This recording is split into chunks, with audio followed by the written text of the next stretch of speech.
అమ్మ, వంశం అంటే మగపిల్లాడేనా, ఆడపిల్ల కాకూడదా?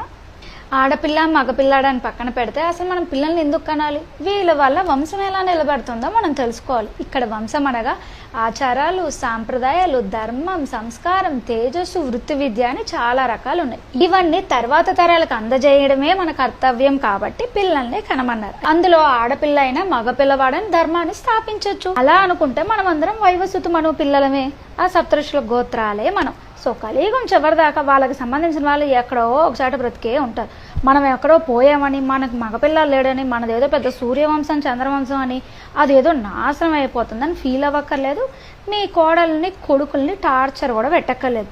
మీరు గుర్తుపెట్టుకోవాల్సింది వంశాన్ని నిలబెట్టడం, అనగా ధర్మాన్ని నిలబెట్టడం.